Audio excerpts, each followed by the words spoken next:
Pada kesempatan kali ini, saya akan membahas tentang model pembelajaran blended learning pada usia dini. Materi ini penting untuk dipahami karena pembelajaran saat ini sudah berkembang dengan memanfaatkan teknologi, namun tetap harus menyesuaikan dengan kebutuhan dan karakteristik anak usia dini.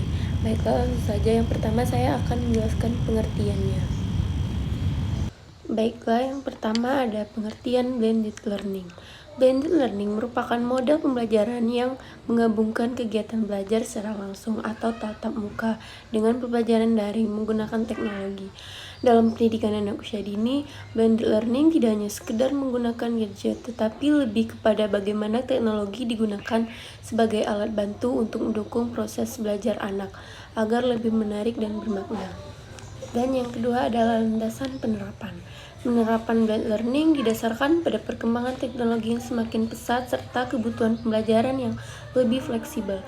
Anak-anak saat ini hidup di era digital sehingga mereka perlu kenalkan dengan teknologi sejak dini. Namun demikian, anak usia dini tetap membutuhkan pengalaman konkret, interaksi sosial, serta kegiatan bermain secara langsung. Oleh karena itu, blended learning hadir sebagai solusi untuk menyeimbangkan kedua hal tersebut. Dan yang ketiga ada karakteristik anak usia dini. Anak usia dini memiliki karakteristik khusus seperti aktif, rasa ingin tahu tinggi, dan belajar melalui bermain. Mereka juga belum mampu berpikir abstrak sehingga membutuhkan pengalaman nyata. Dalam blended learning, hal ini harus diperhatikan dengan cara menghadirkan kegiatan yang menarik, sederhana, dan menyenangkan, baik saat pembelajaran online maupun offline. Dan yang keempat ada karakteristik blended learning pada anak usia dini. Blended learning pada anak usia dini memiliki beberapa karakteristik, yaitu fleksibel dalam waktu dan tempat memanfaatkan media digital seperti video atau gambar, serta tetap berpusat pada anak. Selain itu, pembelajaran harus interaktif dan tidak membosankan, sehingga anak tetap tertarik untuk belajar meskipun dilakukan secara daring. Yang kelima ada komponen blended learning. Dalam blended learning terdapat 3 komponen utama. Yang pertama adalah pembelajaran tatap muka yang bertujuan untuk membangun interaksi sosial dan emosional anak. Yang kedua adalah pembelajaran daring seperti menonton video pembelajaran atau mengikuti kegiatan melalui aplikasi. Dan yang ketiga adalah aktivitas mandiri yang dilakukan di rumah dengan pendampingan orang tua. Ketiga komponen ini harus saling terintegrasi. Dan yang keenam ada model blended learning. Blended learning memiliki beberapa model seperti rotation model, flag model, dan enriched virtual model. Pada anak usia dini, model yang paling sering digunakan adalah model rotasi, di mana anak secara bergantian mengikuti pembelajaran daring dan kegiatan langsung. Model ini dianggap paling sesuai karena tetap memberikan pengalaman belajar yang seimbang. Dan yang ketujuh ada peran guru. Dalam learning, guru memiliki peran yang sangat penting. Guru harus mampu merancang kegiatan yang kreatif dan sesuai dengan perkembangan anak. Selain itu, guru juga bertugas membimbing anak serta memberikan arahan kedua orang tua agar dapat mendampingi anak belajar di rumah dengan baik. Adapun yang kedelapan, peran orang tua. Orang tua memiliki peran yang sangat penting dalam blended learning, terutama saat belajar dilakukan di rumah.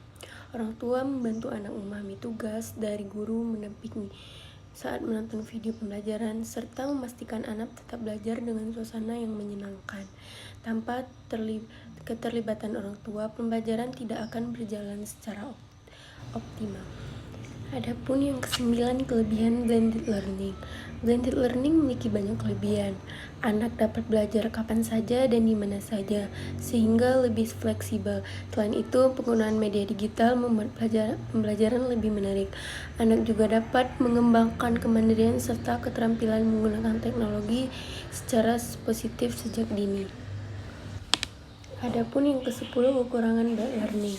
Namun, bad learning juga memiliki beberapa kekurangan. Tidak semua anak memiliki akses tersebut perangkat dan internet. Selain itu, anak usia dini masih membutuhkan pendampingan sehingga tidak bisa belajar sendiri. Guru juga dituntut untuk lebih kreatif dan inovatif dalam merancang pembelajaran. Kemudian yang ke-11, prinsip pelaksanaan pada PAUD. Pelaksanaan blended learning pada anak usia ini harus memperhatikan prinsip perkembangan anak. Pembelajaran harus dilakukan dengan cara bermain, tidak memaksa, serta memberikan pengalaman yang menyenangkan. Teknologi hanya digunakan sebagai alat bantu, bukan sebagai pengganti interaksi langsung antara guru dan anak. Ada juga yang ke-12, contoh penerapan. Sebagai contoh, guru dapat memberikan video pembelajaran tentang warna yang ditonton anak di rumah. Selain itu, anak diminta mencari benda di sekitar rumah sesuai warna yang telah dipelajari. Saat pertemuan tatap muka, guru dapat mengajak anak bermain dan menyanyi tentang warna. Dengan cara ini, pembelajaran menjadi lebih bermakna karena anak mengalami langsung proses belajarnya. Dan yang terakhir ada dampak bagi perkembangan anak. Blended learning dapat memberikan dampak positif bagi perkembangan anak seperti meningkatkan kemampuan berpikir, melatih interaksi sosial, serta mengembangkan keterampilan motorik melalui kegiatan anak.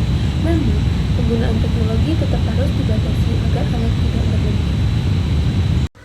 Baik, di sini ada kesimpulan dari materi tadi. Dapat disimpulkan bahwa blended learning merupakan model pembelajaran yang efektif untuk anak usia dini karena mampu menggabungkan pembelajaran langsung dan teknologi. Keberhasilan model ini sangat tergantung pada kerjasama antara orang tua dan guru serta kesesuaian dengan karakteristik anak. Demikian penjelasan mengenai model pembelajaran blended learning pada anak usia dini. Semoga materi ini dapat menambahkan wawasan dan bermanfaat bagi kita semua. Wassalamualaikum warahmatullahi wabarakatuh.